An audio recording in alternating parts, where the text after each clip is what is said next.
Well, first of all, if the number of people who have retired is increasing relative to the number of workers, then the amount of transfers, the amount of goods and services to provide for is going to increase.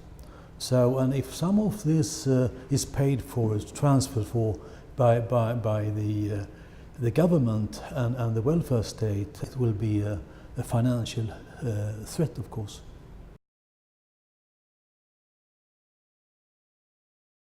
It might be a solution in the future.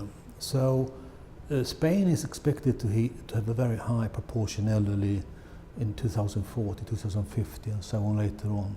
And children born today, they will then be in the labour force, so they can sort of transfer to the elderly.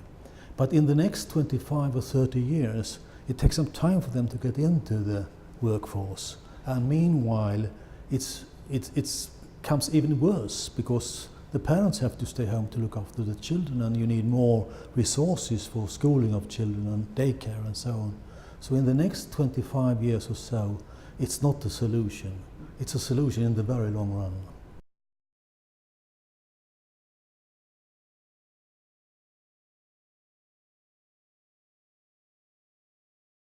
Well, there is some evidence, and for example, the emigration within Europe, I mean, for example, from Eastern Europe to Great Britain, for example, is increasing the wealth of the British nation, and the same goes in Sweden and so on. So generally, immigrants coming from European countries, they often quite easily find jobs, and they're coming because of the jobs, and they are already educated and so on. So in a way, so there is a net contribution from migrants from within Europe.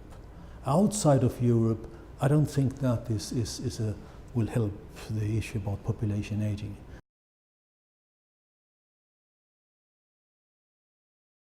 That might well be the case. It all depends if we can get people to work longer, I mean, to get more people into the labour force and with an increase in salaries and so on. And if they can stay in the labour force for a longer period of time until they retire, then the wage sum will increase, and then there is no need for increasing taxes. But if people retire at a fixed age and the proportionality goes up, then you would expect taxes to go up as well.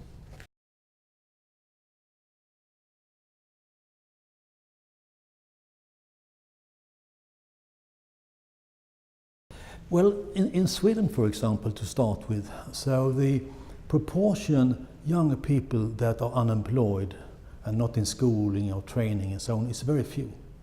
And the proportion, both females and males working, I mean, are very high, also up in ages 60 and so.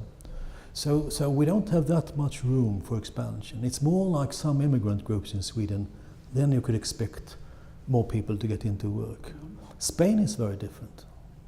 In Spain, the youth unemployment is very high, and also it's very high in ages 50 and over, and also it's quite high for low-educated people. I mean, so getting more people to get jobs for more people is probably the main issue for Spain right now.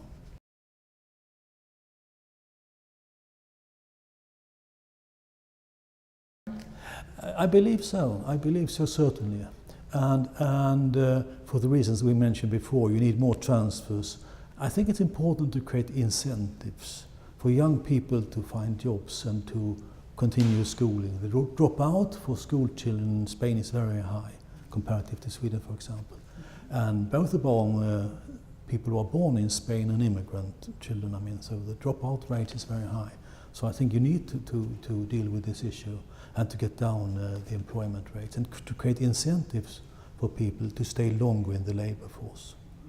Your current pension system does not create these incentives.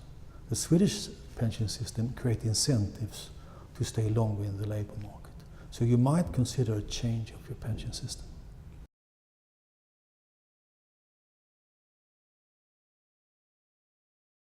Well, in Sweden, our pension system, your pension is dependent on the amount of money you paid into the system yourself.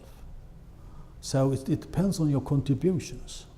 In Spain, it's a fixed benefit system, so it depends on your final salary. So it's very, very different systems. We used to have a similar system as Spain in the past, and we changed it in the 90s in Sweden. Just so, if I stay 1 year longer on the labour market, then my pension will increase with about 5%. So if I do 2 years more, it's 10%. So people like, if they can, to stay longer.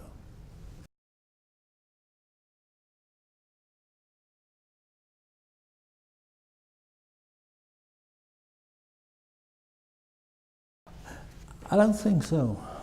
I don't think so. I think that in Spain, I think that the contribution is about 33% of your salary that goes to the state pensions, and the benefits is like 60% of your final salary. And I think this is an appropriate level for most European countries. In Sweden, right now it's about 65% for those who retire. But in the future, if we keep the pension age stable, it will decline and decline and decline. So young people today, they will have like 55% or 54% or 50%. That's why they need to work for more years.